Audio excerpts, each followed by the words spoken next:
the 11th of March 2026. My name is Jing Ting Lu, and this interview is for the British Chinese Heritage Center, A Taste of Memory project. Could I begin by asking you to confirm your name, please? 請講下你嘅中文嘅全名。我姓黃，叫永恆，大肚王個王，永恆即係 forever 嗰個意思嘅永恆。首先啦，感謝你接受我哋嘅採訪。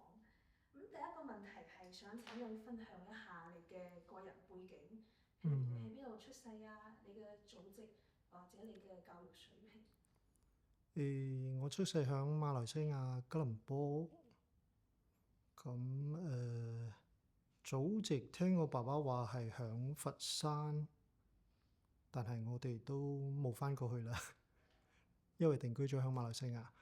咁就細個嗰陣都比較向一個注重聚餐嘅家庭環境長大啦。咁又貪食啦，所以經常會偷睇佢哋煮飯餸嗰啲咁嘅情形。所以大個咗之後，先至導致我做咗呢行。可唔可以介紹下你喺英國嘅家庭成員？有個太太，有個女。想請問下你嘅第一份工作係做咩？都係廚師。你係喺吉隆坡嘅時候？係響吉隆坡。想問下你係幾時到英國？當時喺邊個城市？當時嚟到英國係響大致04年左右啦。咁就係一嚟就嚟到倫敦啦。咁你當時選擇嚟到倫敦或者嚟到英國嘅原因係咩？因為覺得呢度個飲食環境會更加國際化啦，所以又想提升自己嘅希望，所以留咗喺呢度發展。咁你當時到達英國嘅時候，對倫敦嘅第一印象係咩？第一印象啊，覺得即係呢度你可以接觸到好多世界各地唔同嘅人啦，同埋都可以食到好多唔同國家嘅美食啦。咁啱啱嚟到英國啦，你覺得遇到最大嘅挑戰係咩？最大嘅挑戰啊，最主要係語言啦，同埋文化差異啦。咁慢慢呢啲都變成一種學習啦。咁你當時係點樣去克服，譬如語言問題或者文化差異？自己多啲努力咯，例如聽下英文歌啊，留意啲歌詞啊，喺嗰度學下英文咁啦。咁你啱啱提到啦，倫敦有一個比較國際化嘅美食嘅環境。你記唔記得當時嚟到倫敦嘅第一餐飯係食咗乜嘢？印象比較深刻係喺唐人街食咗一碟比較港式嘅燒味飯。當其時好大碟啦，同埋覺得食唔晒啦，就即係你覺得喺外國可以食到啲咁嘅味道，會有一種好有歸屬感嘅感覺啦。咁好感謝你分享你嘅個人背景。咁接下來咧，我哋會傾多啲你同餐飲業嘅故事。咁想問下你當時係點樣進入餐飲呢個行業？因為我爸爸本身都係廚師啦，咁到我冇讀書之後咧，佢就第一件事帶咗我落去廚房，所以就有機會喺呢度工作啦。咁可唔可以簡單介紹下你第一份工係廚師啦？咁當時係有啲咩好特別嘅經歷？覺得都唔容易咯。其實因為做廚師嘅時間會好長啦，然之後好多時候你都冇辦法喺工作時間裏邊完成你嘅需要完成嘅工作，咁好多時係要犧牲少少啦。咁想問下你係幾時加入文光嘅？大致係響2011年，2011年。咁你當時選擇加入文光嘅原因係咩？當時有一位師傅過咗嚟呢邊做主廚啦，然之後佢又帶咗我過嚟啦，所以咁就向呢度。咁我了解到啦，你喺文光從一位炒鑊師傅，而家成為一位廚師長。咁你都喺2018年贏得咗世界廚師大獎。咁我想問下呢啲經歷啦，點樣影響你嘅一啲廚藝技能，或者你喺管理廚師團隊上面？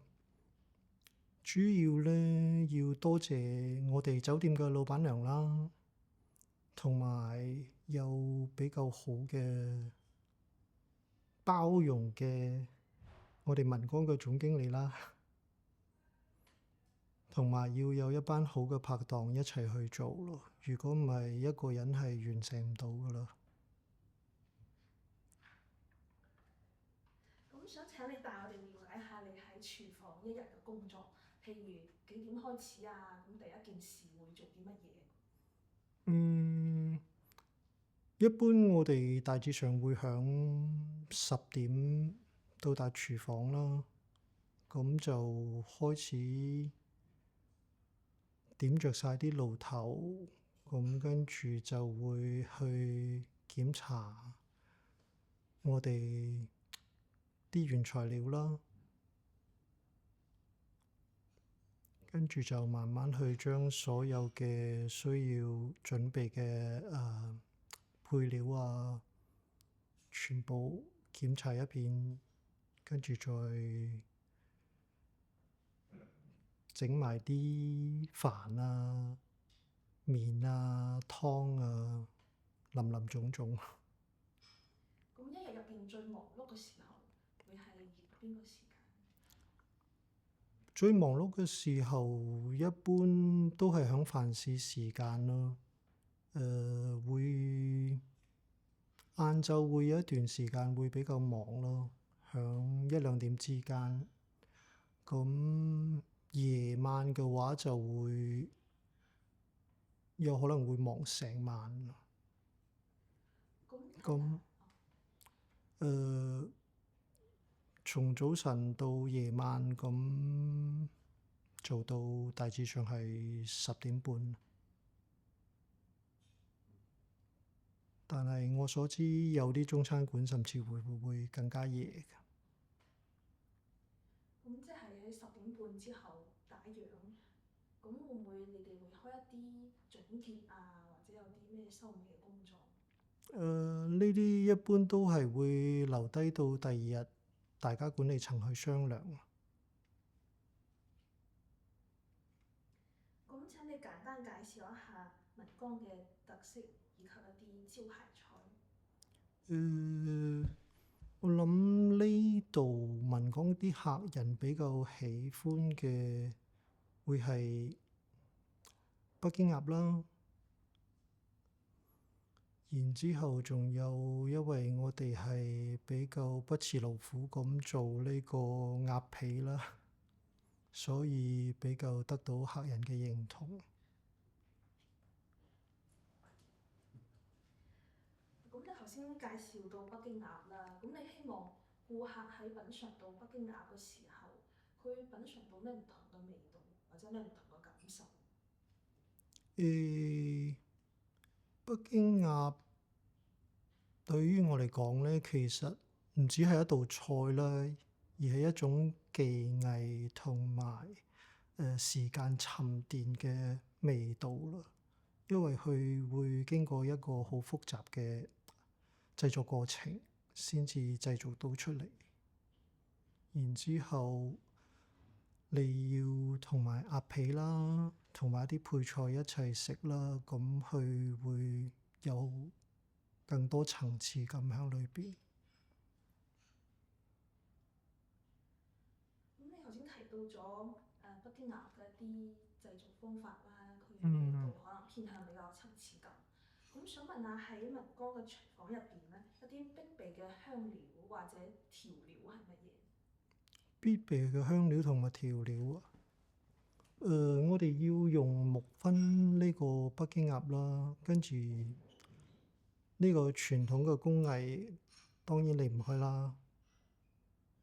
要風乾啊，上糖皮啊。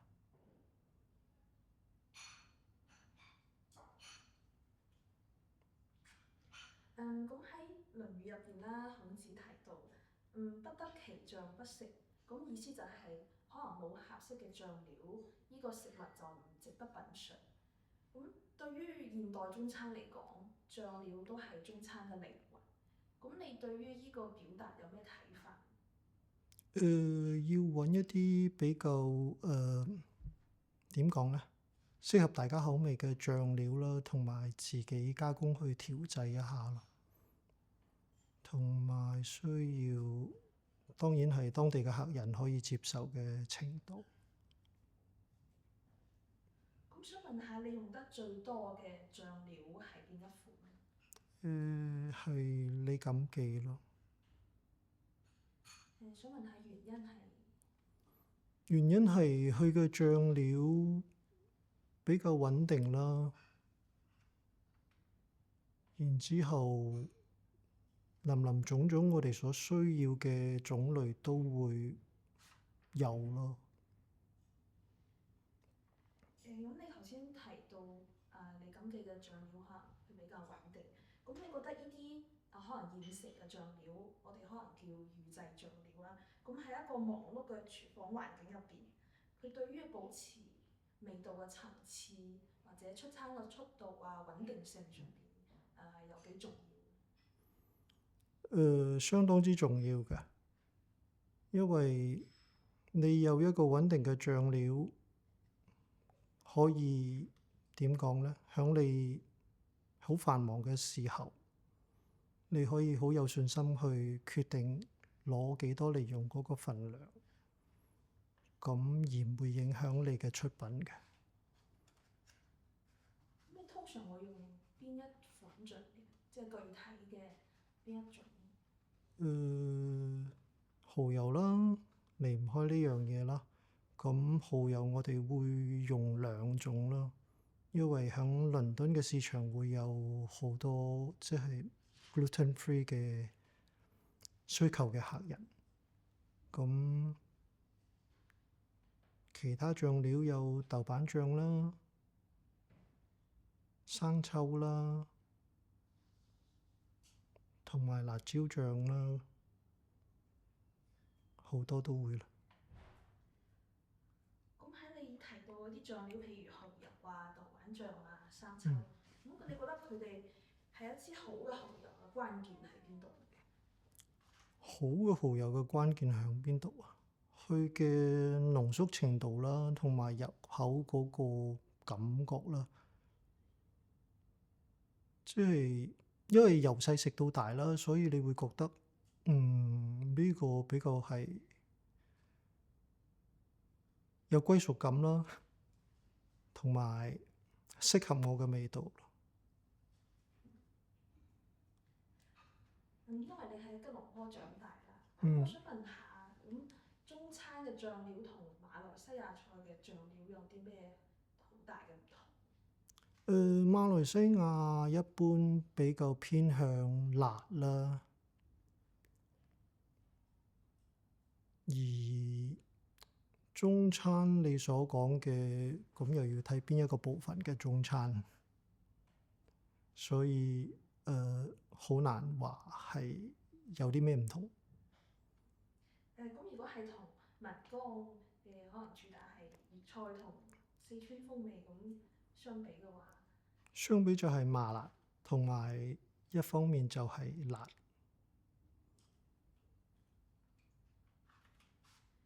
咁我了解到啦，你可能係中意喺傳統嘅一啲菜式入邊加入啲創新嘅風味。咁你喺研發新菜嘅時候，會點樣去平衡傳統同創新，或者加入啲顧客嘅期待？呢樣嘢透過響過去嘅經驗啦，同埋睇本地嘅客人可以接受嘅程度啦，咁就去試下將過去嘅傳統菜去融入新嘅擺設啦，同埋新嘅醬料啦，咁去呈現出更加好嘅菜俾本地嘅客人所可以接受。咁可唔可以簡單介紹一下，有冇一啲過往嘅可能飲食上嘅經驗，係啟發你對而家研發菜品嘅一啲靈感？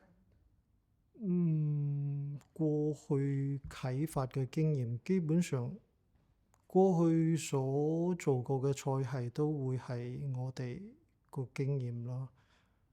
無論係對同錯嘅，都係一個好嘅經驗。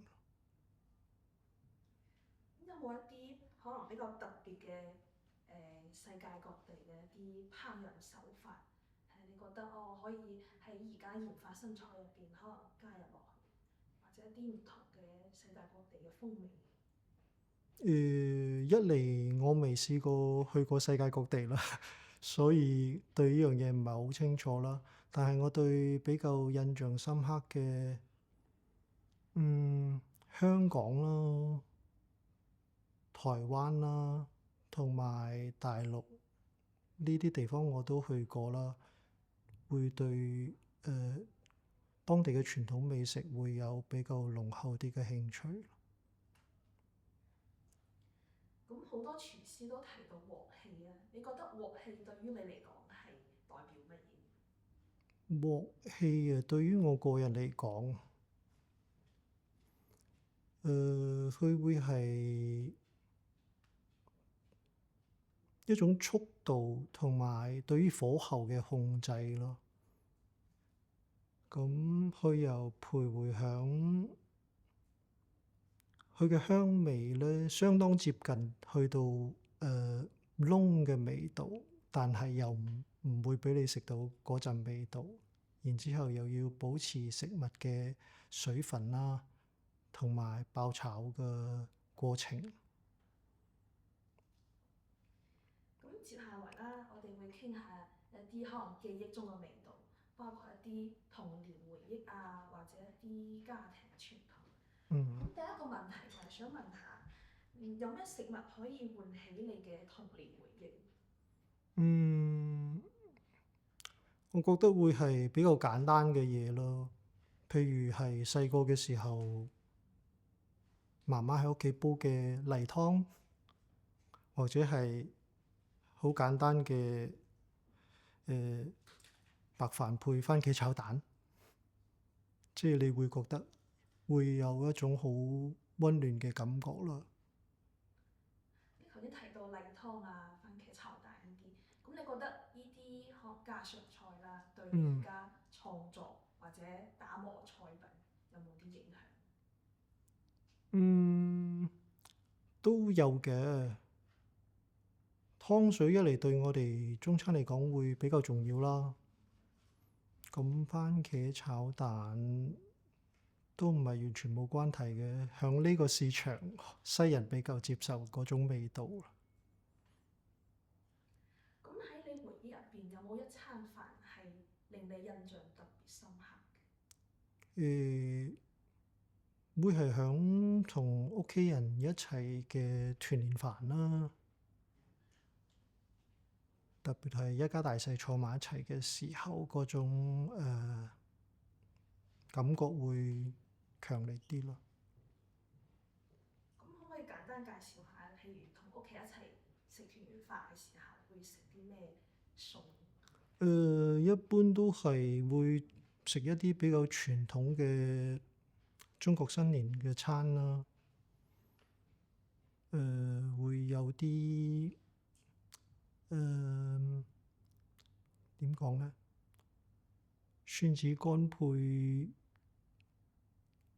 燜雞啦，咁會有啲橫財就手啦，咁會有啲撈生啦。咁你頭先提到啊，細個可能跟隨爸爸一齊學習廚藝，或者係受佢影響踏入呢個餐飲業。咁爸爸有冇一啲記錄啲家庭食譜嘅習慣？有嘅，當其時大家都係一般會用手寫啦。咁而家呢個食譜都會保留落嚟。會保留落嚟。咁而家有冇嘗試話想復刻上邊爸爸記錄落嚟嘅一啲菜式或者一啲做法？會咯，會嘗試啦。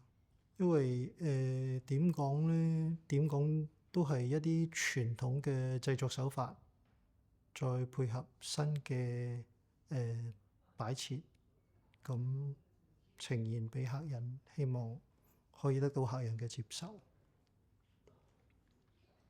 咁喺廚房入邊啦，你覺得你從你爸爸身上學到最寶貴嘅係乜嘢？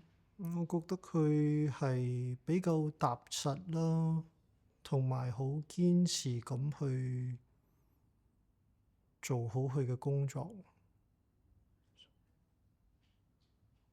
喺佢身上，即係學到好堅毅咁去做一個廚師嘅方向。咁當你決定踏入餐飲業嘅時候，當時你屋企人係點睇？開頭佢哋都會幾擔心嘅，覺得因為廚師點都係一啲比較辛苦嘅工作啦。當其時我入行嘅時候年紀又唔大啦，咁後來佢哋見到我對即係做呢一行嘅熱誠同埋毅力咧，慢慢佢哋就都變咗支持我咯。咁對我嚟講都幾重要啦。咁頭先啦，我哋提到可能你覺得一啲食物，譬如番茄炒蛋啊、例湯啊，或者過年食嘅燜雞啊呢啲食物，咁你覺得邊啲或者一啲其他嘅食物啊係你嘅 comfort food，即係讓你感覺到好舒適嘅食物，你經常會去想食嘅一啲家常菜？感覺係比較偏向媽媽細個做俾我哋嗰啲飯餸啦，家常小炒啦，會即係好懷念咯。咁你覺得呢啲家常小炒係你嘅 comfort food，咁會唔會隨住時間或者地點有變化？隨住時間同地點會點樣樣啊？可能你 comfort food 改變咗，譬如你嚟到英國之後，可能慢慢改變一啲以前嘅飲食習慣。飲食習慣會改咯，但係即係對媽媽煮餸嘅味道唔會變咯。咁我哋啱啱談到好多關於美食嘅回憶啦。咁記憶中嘅味道，taste of memory，即係我哋項目嘅名，咁對你嚟講係意味住乜嘢？對我嚟講意味住乜嘢？記憶中嘅味道，我覺得點講呢？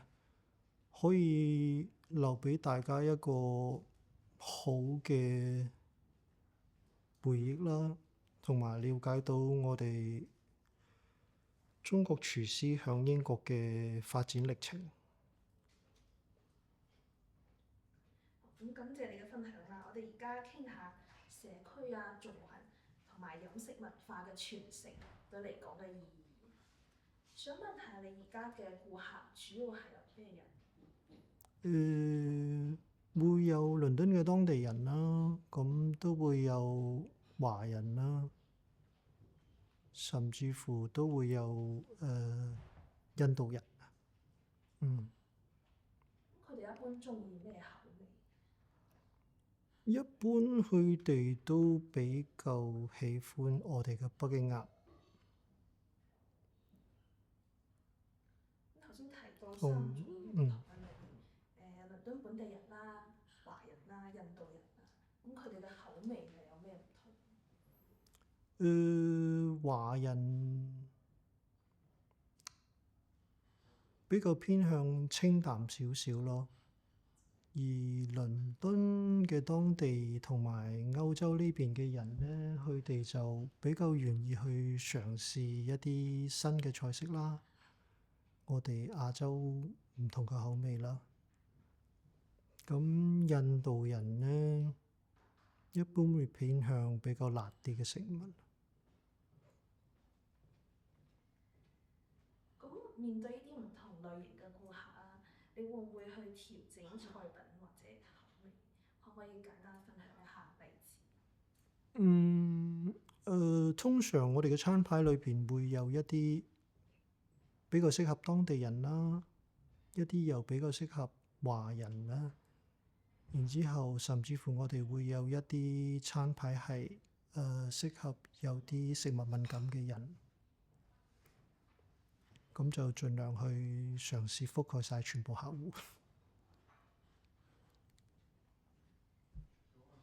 咁你希望英國人了解或者欣賞中餐嘅邊一個方面？希望可以更加多去俾英國人了解到傳統嘅中餐啦，咁都會嘗試用比較現代化嘅方式去呈現俾佢哋啦。咁有冇一啲佢哋對中餐嘅誤解係你可能想去更正？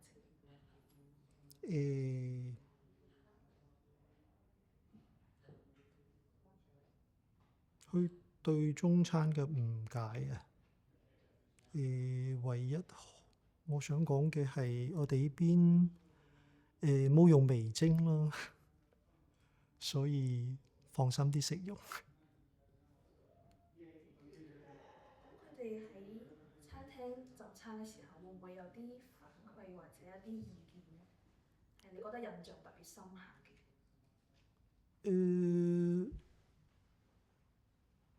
會比較即係注重一啲食物敏感嘅客人啦，因為有好多時有啲客人呢會有啲各種唔同嘅敏感啦，所以對呢方面我哋要特別小心。咁想問下新冠疫情對物工有咩影響？影響好大咯。其實當其時，我哋成間酒店都暫停營業啦，但係都要多謝我哋嘅老闆娘堅持繼續將文崗保留啦。咁我哋就分開咗兩個團隊，咁繼續做外賣去運作呢個廚房，咁都改變咗我哋同客人嘅溝通方式。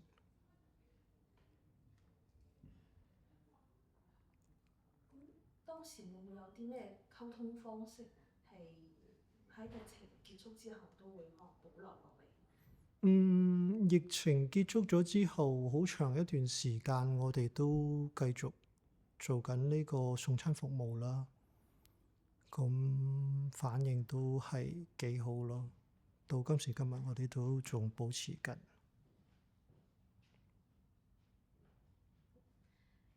咁作為一名係英國嘅華人廚師啦，你想點樣概括自己嘅身份？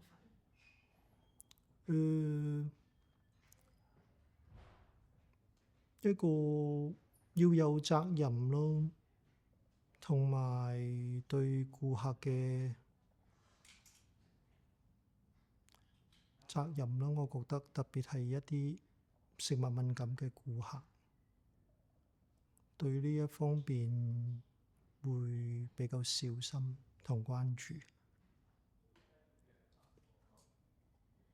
好，咁根據2026啦 TripAdvisor 佢哋有一個 Travelers Choice Awards，倫敦被評為世界第一個美食之都。咁你對呢個獎項有咩睇法？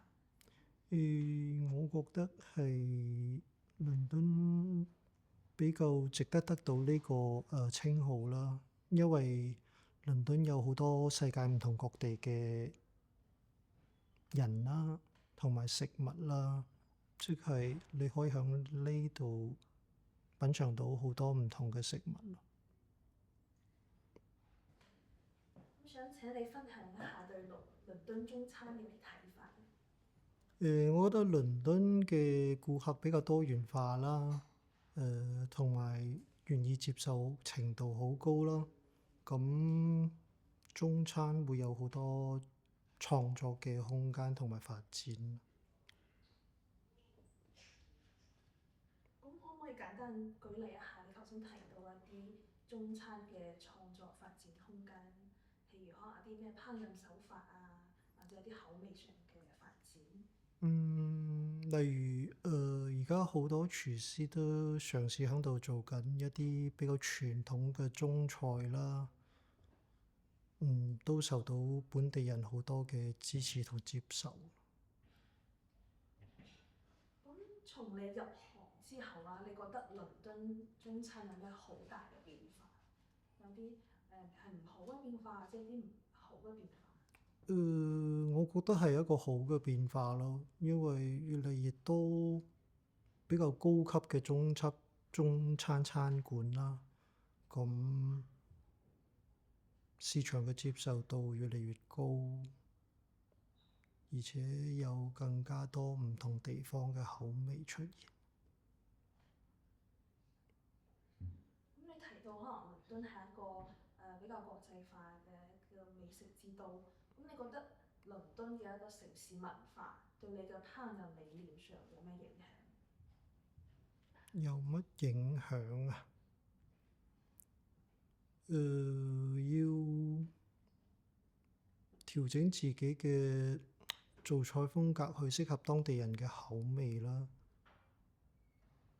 同埋最主要係要特別留意多啲食物敏感嘅人。咁除咗喺文江之外啦，你喺倫敦有冇一啲好中意去嘅中餐廳？會比較喜歡響唐街咯，有啲餐廳係會有比較多嘅回憶。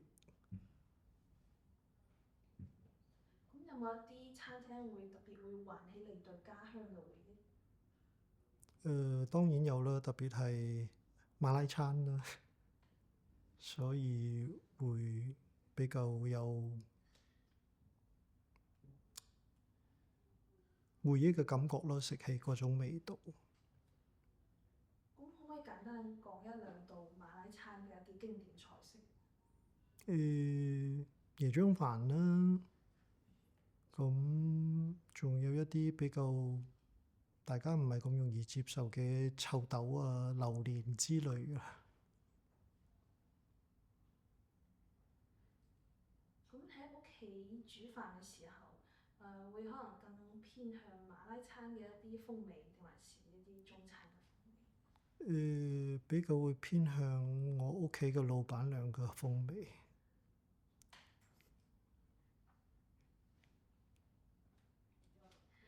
咁你喺吉隆坡開始從事餐飲業啦，到而家喺文江成為一名廚師長。咁喺呢段餐飲經歷入邊，有咩時刻係令你印象最深刻嘅？有咩時刻令我印象最深刻嘅？當其時同我爸爸做埋同一間廚房啦，咁有一次我同其他同事有拗撬啦，所以就俾佢好狠地咁訓話咗一段，嗰段記憶會比較深刻。咁你覺得從呢段經驗或者記憶中，你可能有冇吸取咩經歷係你而家可能喺廚房入邊做嘢嘅時候，會覺得哦當時呢個經歷會帶俾我乜嘢？當其時冇好快咁，即係有好大嘅變化啦。後來會覺得做廚師你需要有啲好心平氣靜嘅態度啦，同埋要有比較好嘅脾氣啦。如果唔係喺廚房裏邊都相當之危險。咁對於未來嘅餐飲事業啦，你有冇啲規劃或者打算？都係繼續同我哋嘅管理團隊啦，同埋我嘅經理啦，一齊努力咁去探索市場嘅方向咯。咁對於英國嘅中餐嘅未來，你有咩睇法，或者有啲期望？對於未來中餐，英國嘅中餐都係比較樂觀嘅，因為好似頭先咁講，本地嘅客人比較多元化啦，同埋接受度比較高啦。唯一嘅難處就係而家啲後生嘅人咧，比較冇咁願意去做呢個行業。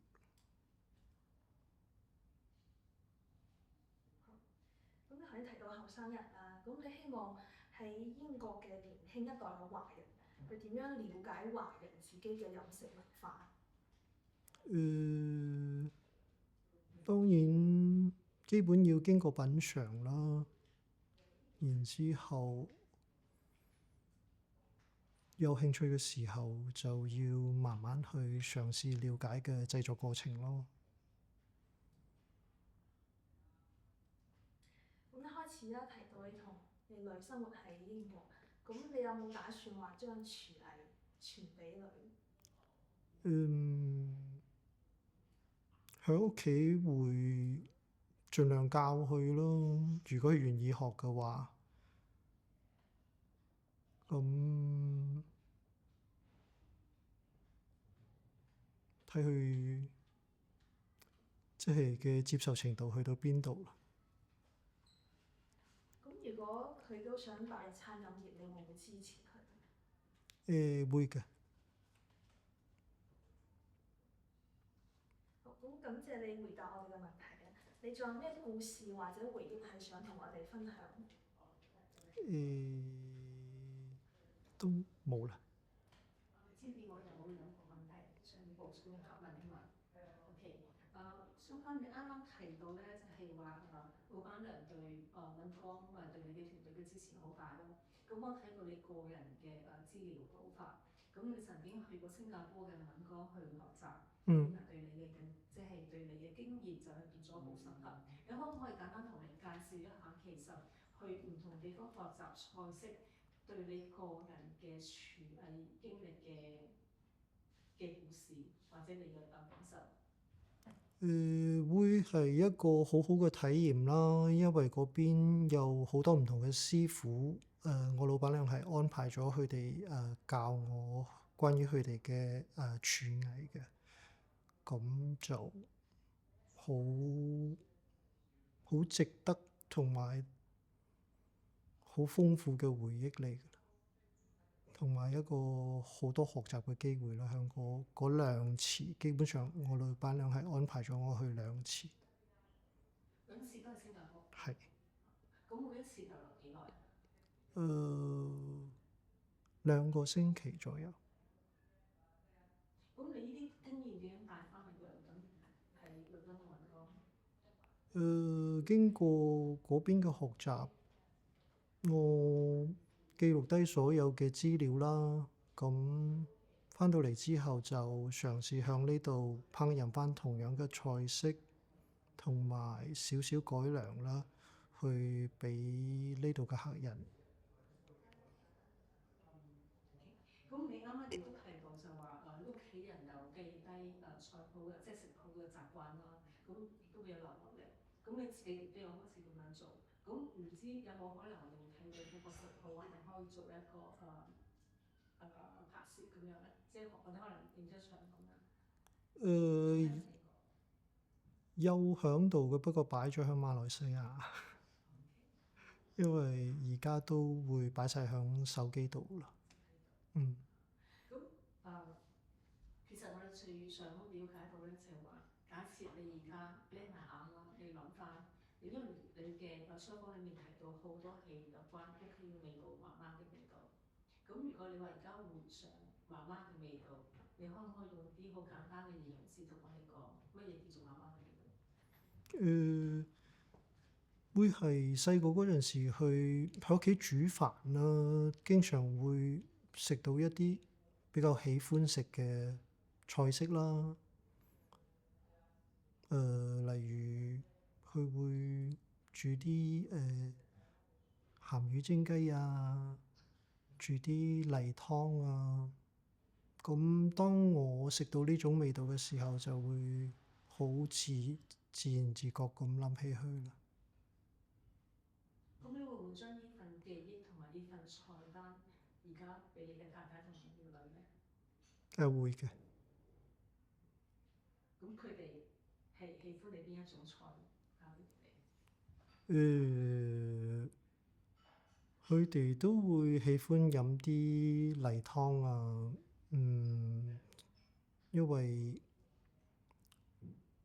點講咧？有好多唔同嘅例湯啦，我哋廣東菜咁。最後一個問題，媽媽咁多例湯裏面，而家你即刻諗起，可唔可以講一道例湯俾我哋聽？西洋菜。多謝。好，咁再次感謝你接受我哋嘅採訪，分享你寶貴嘅故事。咁採訪結束，This is the end of the interview.